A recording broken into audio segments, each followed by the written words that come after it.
AP ఉప ముఖ్యమంత్రి పవన్ కళ్యాణ్ సూచనలను దిల్ రాజు స్వాగతించారు. ప్రేక్షకులను థియేటర్లకు తీసుకురావడంపై పవన్ ఆలోచనలతో ఏకీభవిస్తున్నానని దిల్ రాజు అన్నారు. దీనికి సంబంధించిన మరింత సమాచారం మా ప్రతినిధి సతీష్ అడిగి తెలుసుకుందాం. సతీష్, చెప్పండి.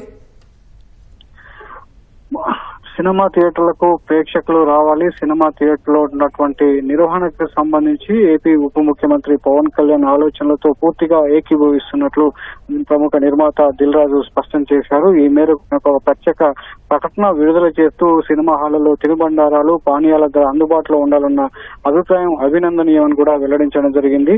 అలాగే సినిమాలో ఓటీటీకి ఇచ్చే అంశంపైన కూడా సినీ పరిశ్రమలో ఉన్నటువంటి నిర్మాతలంతా కలిసికట్టుగా నిర్ణయం తీసుకోవాల్సిన అవసరం ఉందని అభిప్రాయపడినటువంటి దిల్ రాజు ఓటీటీకి త్వరగా వెళ్లడం వల్లే సినిమాలు ప్రేక్షకులకు ఓటీటీ వైపు మొగ్గు చూపుతున్నారు తప్ప ఆ థియేటర్లకి రావడం లేదనేది కూడా వాదించడం జరిగింది. అదేవిధంగా వ్యక్తిగతంగా కాకుండా ఫిలిం ఛాంబర్ ద్వారా మాత్రమే ప్రభుత్వాన్ని సంప్రదించాలన్న సూచన పరిశ్రమకు మరింత మేలు చేస్తుందని కూడా దిల్ రాజు ప్రకటనలో పేర్కొనడం జరిగింది.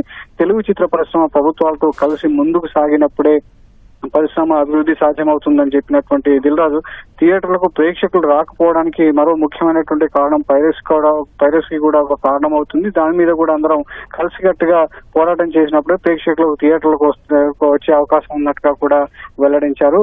ఆంధ్రప్రదేశ్ ప్రభుత్వం సూచించినటువంటి అన్ని అంశాల మీద తెలంగాణ ప్రభుత్వంతో ఒక ఎఫ్డీసీ చైర్మన్ గా నేను సంప్రదింపులు జరుపుతాను. తెలుగు సినిమా అభివృద్ధికి నిర్మాతల మండలి, ఫిలిం ఛాంబర్ అంతా కలిసికట్టుగా తోడ్పడినప్పుడే పరిశ్రమలో ఇలాంటి వివాదాలు కావచ్చు ఇవన్నీ కూడా సద్దుమణుగుతాయని చెప్పేసి కూడా దిల్ రాజు తన ప్రకటనలో పేర్కొన్నారు. ప్రభుత్వం కొద్దిసేపటి క్రితమే పవన్ కళ్యాణ్ విడుదల చేసినటువంటి ప్రకటన విషయంలో కూడా ఆయన ఆలోచనలు కావచ్చు, అక్కడ ఉన్నటువంటి ప్రభుత్వ ఆలోచనలు పూర్తిగా ఏకీభవిస్తున్నాను. ఈ విషయంలో అందరం కలిసికట్టుగా ఆంధ్రప్రదేశ్ ప్రభుత్వం సూచించిన విధంగానే తెలంగాణ ప్రభుత్వం కూడా సూచనలతో తెలుగు రాష్ట్రాల్లో తెలుగు సినిమా అభివృద్ధిని మరింత అభివృద్ధి చేసుకున్నామనే విషయాన్ని కూడా దిల్ రాజు తన ప్రకటనలో ఒక అభిప్రాయాన్ని వ్యక్తం చేయడం జరిగింది. రైట్, ధన్యవాదాలు సతీష్.